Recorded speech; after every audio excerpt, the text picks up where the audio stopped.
ngo ufite inda nta n'iso ubwo suzi ko nagira mu ngo ndi kuvuga ngo iki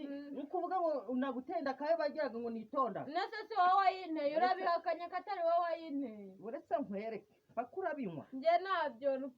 ibyo njye ntabyo nywa njye se nabaye ntabyo nywa ariko enda dutege kandi nzayibyara kandi uzamwitaho urumva yite kuri bene wanyu uretse urambona ntabyo nywa rero nje nite ku mwana njyewe imyaka 20 nje nite ku mwana koko nkana ubwo nagize n'amahirwe gahirwe n'intuza ariko gahirwa n'iminsi ngo mwagize kuryamana na boss akagutera inda iryo fiyera amafaranga yo kuzajyumpa ndumva mu rugo bazi ko ntatera inda cyane bazi ko nitonda aho bawageze muba muri kumwe Nasi ntitwara turi kumwe nubwo twabikoze mu ibanga si twabikoze ngo ubishire hanze umunsi turajyana ujye kunyereka n'iwanyu ngo iki turajyana manzu nk'ibibiti umva ariko menya arundi muntu uri kubwira dore ngibi manzu bimwe ntabyo nywa none uzikarinde ndi kubwira ntabyo nywa nje bazi ko mu rugo nitonda niba uzi ko turajyana ibyo wanyu n'ibyo hano n'ibyahano ibi bintu uramanza wabinywa mbere yuko uvuga ngo iki ari ibintu uyikuremo ntashaka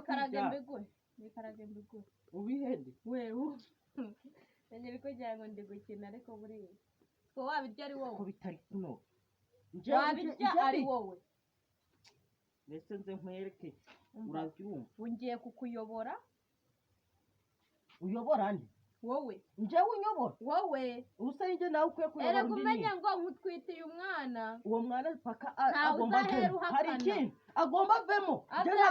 nje ntago nemera kurera wajyaga kwintara tuzi neza ko utazamwitaho ese kuba kwari ukuryosha ubuzima ndasinzi kizajamo kumvikana uzanderera umwana ntago nari nzi kizajamo uretse nze nkwereke azajamo iyo wabikoraga wishimye uzi ko itazajyamo ariko ubundi wowe wabaye gute ubu ufata utu duti ugatumira biratwara amasaha ngahe ariko buriya uzi ko ibi biti ntanabikurisha ari wowe urabizi neza hari ibyo mukinaga ubwo ugahangara ukaza kuvuga ngo njye naguteye inda ngo nkujyane n'iwacu ubwo bavuga ngo iki igihe cya mituweli kirenda kugira ngo uzishura n'uri mu nda ako gasama nkwereke gira vuba ntabyo nguha ntabyo